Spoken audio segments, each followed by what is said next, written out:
Cada ser humano produz em média 1 quilo de lixo por dia e somos praticamente 7 bilhões vivendo no mesmo planeta. Muitos dos resíduos sólidos que a gente costuma simplesmente jogar fora no dia a dia poderiam ser reutilizados ou reciclados. Está na hora de pensar em soluções para o nosso lixo. Está na hora de viver ciência.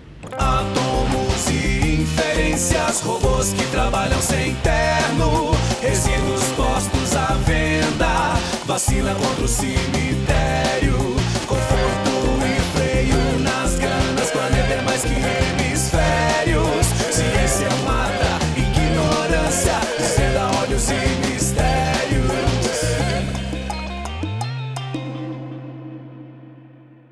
Parece simplesmente terra, mas tem argila, areia, ferro e outras substâncias que foram liberadas quando a barragem de rejeitos da mineração se rompeu na cidade de Brumadinho, Minas Gerais, em janeiro de 2019.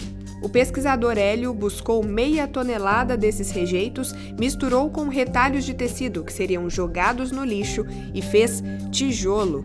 Associando os dois também com um tratamento laboratorial, nós conseguimos desenvolver esse material que mostra-se muito promissor como sendo um tijolo alternativo, um tijolo feito a partir do emprego de dois tipos de resíduos que são perigosos, têm disposição dele em grande quantidade na natureza e que então nos permite produzir um tijolo bastante leve, de alta resistência mecânica e que também parece um material que pode trazer benefícios como resistência a impacto, baixo custo de produção e o principal, além de trazer esse viés do ponto de vista ambiental, nós teorizamos, nós acreditamos que essa técnica, uma vez desenvolvida, patenteada, poderia ser empregada por aquelas populações que foram atingidas por esses desastres, permitindo que elas utilizassem aquele material para produzir, então, tijolos que poderiam ser utilizados naquela região para a construção de casas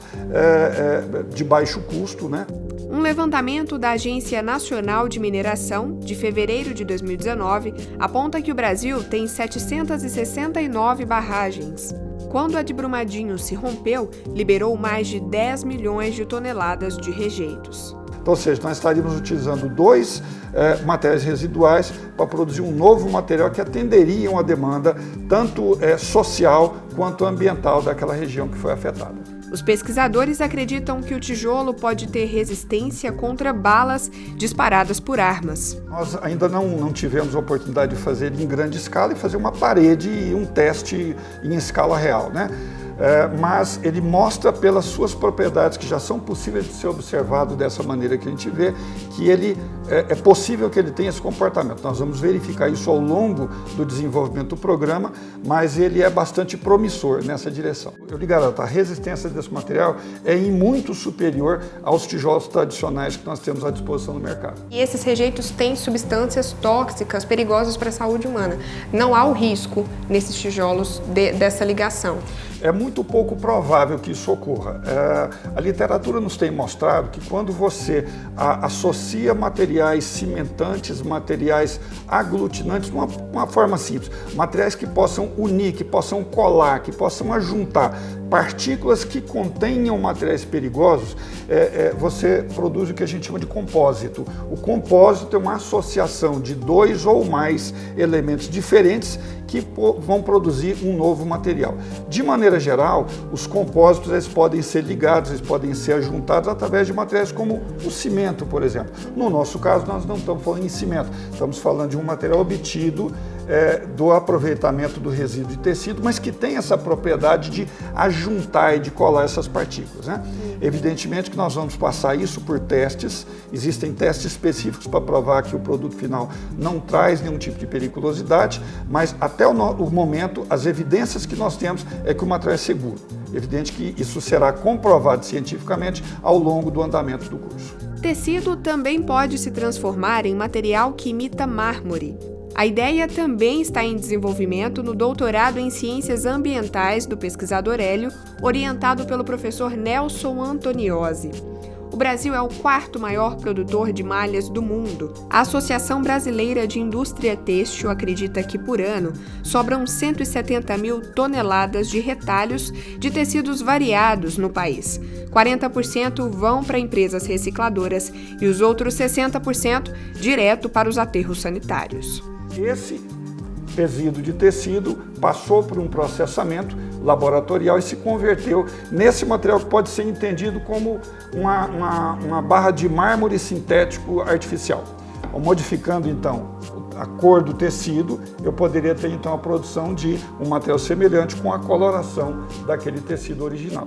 Até o momento, os estudos que ainda estão numa fase relativamente inicial demonstram que esse material que tem altíssima resistência mecânica poderia ser utilizado, por exemplo, na fabricação de ferramentas, alguns tipos de materiais de construção, peças para o ramo automobilístico. Existe até a hipótese de que possa ser utilizado na indústria aeronáutica, porque as aeronaves têm uma grande necessidade de substituir peças metálicas por materiais plásticos de grande resistência e durabilidade. Esse material mostra propriedades muito promissoras do ponto de vista de resistência a impactos. Nós já temos a avaliação inicial de que seria um material interessante para ser utilizado em paredes que tivessem que suportar impactos, como, por exemplo, tiro de fuzil, para dar um exemplo, né? Então, um material altamente resistente a choque, um material altamente resistente à elevação de temperatura, altamente resistente ao desgaste, à abrasão, ao lixamento, por assim dizer.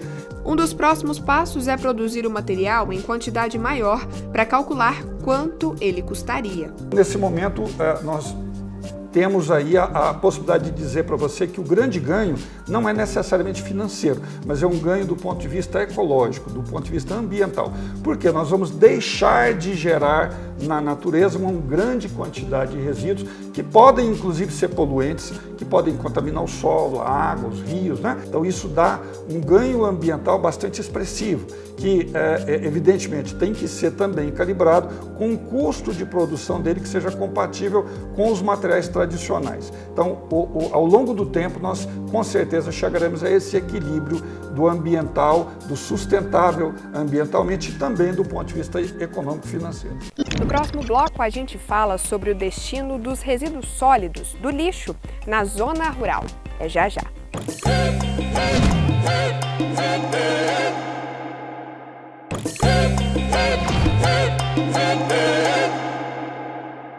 Colocar o lixo na lixeira, isso é coisa comum do dia a dia, né? Bom, depende. Em algumas localidades, na zona rural, por exemplo, a situação não é bem essa. E a falta de um destino certo para o lixo pode prejudicar a saúde das pessoas.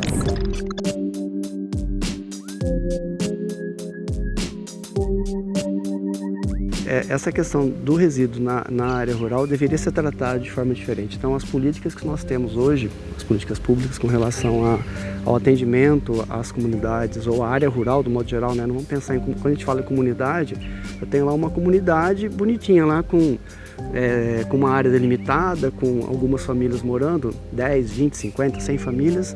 Então, é uma comunidade que está ali no meio rural. Que seriam, por exemplo, os quilombolas. Que seja quilombolas ou ribeirinhos um pouco diferente, mas os assentamentos, por exemplo, os assentamentos eles têm propriedades menores, mas eles vivem próximos. Pessoas que têm áreas, né, ali, sei lá, 10 alqueires, 20 alqueires, morando no meio rural. Eles não fazem parte de uma comunidade, mas faz parte do município. Então, o que eles fazem com o resíduo também? Professor Paulo é coordenador geral do San Rural, parceria entre o FG e Funasa.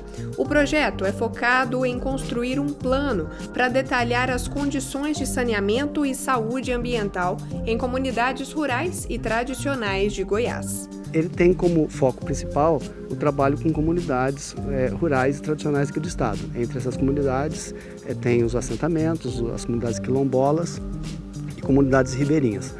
Ao todo são 127 comunidades espalhadas pelo estado.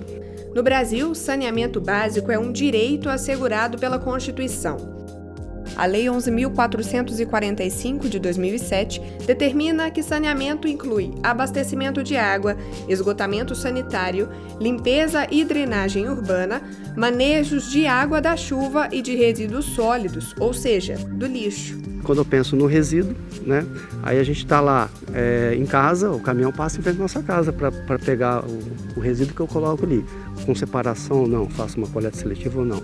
Já na área rural, isso daí não acontece, eu não tenho um caminhão passando ali, coletando lixo diariamente ou a cada dia sim, dia não, aí já tem uma dificuldade maior com relação a isso. E o que vocês observaram? Onde vocês foram para observar essa questão dos resíduos sólidos e qual a situação que vocês observaram? Com relação especificamente aos resíduos sólidos, nessa primeira fase, né, que foi a coleta das informações e que a gente chama de diagnóstico, nós fomos em quase todas essas 127 comunidades. Aí a observação que tem com relação aos resíduos, a gente não fechou todos os dados, mas que a hora que você pergunta o que você faz com o seu resíduo, ou se a prefeitura passa para coletar o resíduo, a maior parte, né, 90 e tantos %, não tem caminhão da prefeitura passando, ou seja, não tem um ponto onde as pessoas poderiam colocar o resíduo e a prefeitura passaria com um caminhão ali uma vez por semana ou algo assim para coletar o resíduo. O que é comum, e isso foi observado quase na maioria, que eles separam de uma forma que às vezes nem sabe que está separando. O lixo orgânico que eles produzem, eles geralmente dão ali para a criação, para os porcos, para os animais que estão ali, para o cachorro, o gato. Então eles separam já esse lixo orgânico. Borra de café põe na plantinha lá, o que sobrou de matéria orgânica tem alguma finalidade, né? Ou vai para a criação ou vai para as plantas, quase que sempre dessa forma. Já o lixo seco, né? Então que a gente separar lixo seco, lixo orgânico e ainda tem o lixo da saúde, vamos dizer assim, restos de band-aids, esparadrapo, algum curativo específico. Então isso daí, junto com o lixo seco, geralmente o que eles fazem é junta, ou enterra, ou queima. A prática mais comum é queimar. Algumas pessoas das comunidades, eles levam o resíduo para a cidade. Né? Então eles coletam, separam, a parte orgânica fica por lá, para os animais, e a parte sólida eles levam, mas é a minoria que faz isso, pela dificuldade, né? Por dentro do carro, por dentro da carretinha.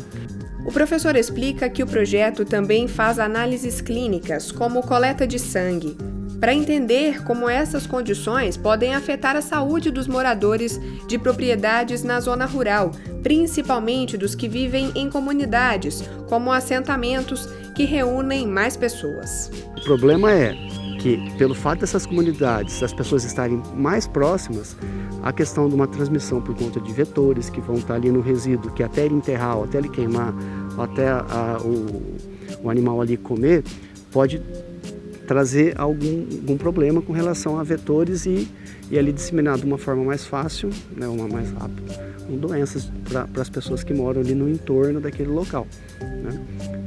Outra questão que pode ser verificada também como tem maior proximidade, eu estou dispondo um resíduo de uma forma talvez inadequada e pode facilitar ou favorecer doenças como a arbovirose, que vem aí por conta do Aedes aegypti, que aí eu tenho a dengue, zika, chikungunya e tudo que ele pode trazer consigo, né? Então isso daí é uma questão mais preocupante, porque as comunidades elas estão mais próximas às pessoas, né? E com isso tem uma maior facilidade de transmissão de doenças. Nós vamos saber, ao final desse projeto, como que está a relação do resíduo, no caso, não só do resíduo, como dos outros componentes do saneamento, água, esgoto, resíduo e drenagem, que são os 4 componentes, e assim poderia, ou poderá, né, promover ações. Por exemplo, olha, é importante passar um caminhão coletando esse resíduo de tempo em tempo, que seja em uma semana. Um dos produtos, aliado a um outro produto principal, é o Plano de Segurança de Saneamento Rural, que é algo que não existe no Brasil nem no mundo. A gente está fazendo uma proposição de uma metodologia para isso, que aí a gente estaria traçando quais as questões com relação ao saneamento que pode interferir na qualidade da saúde. Tudo isso vai dar subsídios para poder melhorar a situação dessas comunidades. Olá pessoal, me chamo Pedro Baima, estou morando na ilha de Moçambique, na África, onde eu desenvolvo minha pesquisa de doutorado. A ilha de Moçambique foi a primeira capital de Moçambique, dos principais pontos comerciais nas rotas marítimas entre o século XV e o século XVIII. Desde a década de 90, ela é considerada o patrimônio mundial da humanidade. A coleta de resíduos aqui é feita diariamente, mas aqui não tem lugar de disposição final, então todo resíduo coletado precisa ser levado para o continente. Ainda que seja coletado diariamente, é muito comum que as pessoas lancem resíduos diretamente no mar ou queimem nas praias. Algumas campanhas têm sido desenvolvidas, principalmente pelos alunos da Faculdade de Ciências Sociais e Humanas. Fazem mutirões de catação nas praias nos fins de semana, envolvem as crianças, dão palestras, tentam sensibilizar a comunidade. Uma outra dificuldade que eles têm aqui também é que não existem empresas de reciclagem aqui perto, então isso torna um pouco mais caro a destinação desses resíduos. No próximo bloco, pesquisadora da UFG transforma em farinha os restos de uma indústria que trabalha com mandioca. E ainda, Davi e Yasmin descobrem de que material reciclado são feitos os banquinhos do Casulo de Ideias. É já já.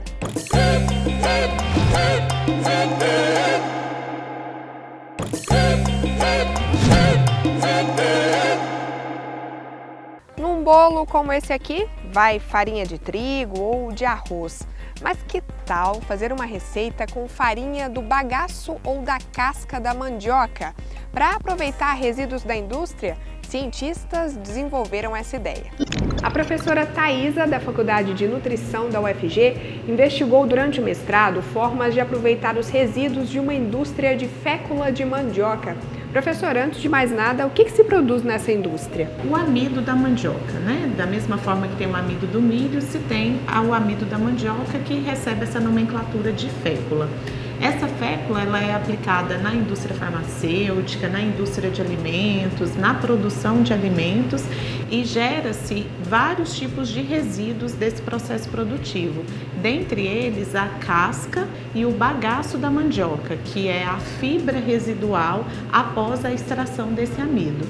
Então, na nossa pesquisa, nós trabalhamos com esses dois resíduos, com a casca e com o bagaço, para tentar agregar valor a esse produto e dar um destino útil para que isso não fosse mais um contaminante do meio ambiente. Então, até a pesquisa, esse resíduo ele não era aproveitado, era lixo. Sim, grande parte acabava indo para o lixo, mas tinha uma parte que também era aplicada para alimentação animal e às vezes até comercializado, mas comercializado num custo muito baixo, num custo de R$30 a tonelada desse resíduo. E na pesquisa, professora, como é que vocês observaram que ele pode ser aproveitado para nós, na nossa alimentação? Na nossa pesquisa, nós percebemos que esse resíduo ele teria uma composição nutricional interessante para a alimentação humana. Mas primeiro a gente precisava verificar se ele era seguro do ponto de vista microbiológico e higiênico-sanitário. Então, primeiramente, nós realizamos as análises microbiológicas para verificar quais os micro-organismos que estavam presentes nesses resíduos e se o processo de secagem ou um tratamento químico seria suficiente para que esse resíduo fosse seguro. Essa casca, ela recebeu uma solução de cloro que fez essa desinfecção dela, depois a gente passou pelo processo de secagem, após a secagem nós fizemos a trituração dessa casca e isso originou uma farinha que poderia ser aplicada na alimentação humana. O bagaço, ele sofreu um tratamento químico diferente. Nós utilizamos a acidificação por meio do ácido lático para diminuir o pH e com isso a gente ter um produto mais seguro do ponto de vista higiênico-sanitário. Ele também foi seco e nós obtivemos a farinha desse bagaço também. Essas farinhas, elas foram aplicadas na substituição de misturas para bolo. Então, nós pegamos um bolo à base de farinha de arroz e fizemos a substituição com as farinhas numa proporção de 25% até 100% de substituição da farinha de arroz pela farinha do bagaço e pela farinha da casca de mandioca. E para nossa surpresa, nós percebemos que essa substituição ela teve uma aceitação a nível sensorial interessante e a composição nutricional também ficou mais rico em fibras solúveis e insolúveis, o que é interessante para o trato digestivo da pessoa que faz o consumo desses alimentos. E o gosto, professora, do bolo, por exemplo, muda muito? Então, nos testes sensoriais, nós percebemos que a aceitação desses bolos após a substituição com a farinha da casca e com a farinha do bagaço foi até melhor do que a aceitação do produto padrão, que era feito só à base de farinha de arroz. Então, tanto o sabor quanto a textura, o aroma, todos esses aspectos sensoriais do bolo, a gente percebeu que obtiveram uma melhora até uma proporção de 75% de substituição. A partir de 75%, que seria a substituição de 100%, nós tivemos uma perda sensorial em relação ao sabor e também em relação à textura. Esse bolo ele tendia a rachar, se quebrar quando a gente tirou toda a farinha de arroz. Dá para isso chegar ao mercado? Dá para levar adiante e ir para além da academia, da pesquisa? A gente entende que sim, porque o nosso processo ele não foi um processo complexo, ele foi um processo simples, igual a gente faz a higienização de frutas, legumes em casa com a água sanitária, a gente fez com a casca, então a gente deixou de molho, escorreu e depois colocou numa estufa para secagem. Essa secagem ela levou em torno, no caso da casca, de 8 horas. Para o bagaço demorou um pouco mais, porque a quantidade de água que o bagaço possui é bem maior do que a quantidade de água da casca. Mas os dois foram secos e depois a gente passou nesse moinho. Então, o mesmo moinho que ele usa para o amido, ele poderia utilizar para a obtenção dessa farinha. E aí, na própria indústria, ele teria, assim como a fécula, ele teria a farinha da casca e a farinha do bagaço, para ser aplicado em outra indústria de misturas para bolo, por exemplo, ou mesmo para venda no varejo para o consumidor direto. Todos os anos, 10 milhões de toneladas de plástico vão parar nos oceanos. O Davi e a Yasmin têm consciência de que todo esse lixo mata muitos animais marinhos. É hora do Casulo de Ideias.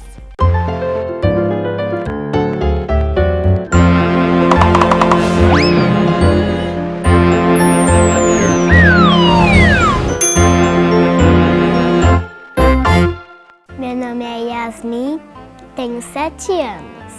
Meu nome é Davi, eu tenho 5 anos. A gente não deixa lixo na casa porque... Eu também não. Tem animal, pode... matar. Tipo, no mar, muita gente já jogou muito lixo. Já encontraram golfinho morto, já encontraram tartaruga com... no nariz. Ou um peixinho morto. Prende assim o dente do peixe e depois ele não consegue sair. Também, ó, o golfinho é que ele tava caçando comida e pensou que aquilo que ele comeu era comida, só que não era, e ele morreu. Então a gente tem que jogar o lixo onde? No lixo. Aí nós dá uma arda pro caminhão do lixo. Vocês já ouviram falar de reciclagem? Uhum. O que é? Reciclagem é tipo plástico, tem até os lixos lá. Plástico, vidro, papel e outro é... orgânico. É orgânico. Sabe esse banquinho que vocês estão sentados? Uhum. O que vocês acham que está dentro da palha aí? Chuta. Folha. Chutar. Dentro da palha. Dentro da palha é pneu. Isso é reaproveitar. Pegou o pneu do carro, que não usava mais, e fez banquinho para vocês. Ficou bom. O que vocês criariam com pneu? Me conta. O que você criaria? Já sei. Dinossauro? Você sabe. Por que você gosta de dinossauro?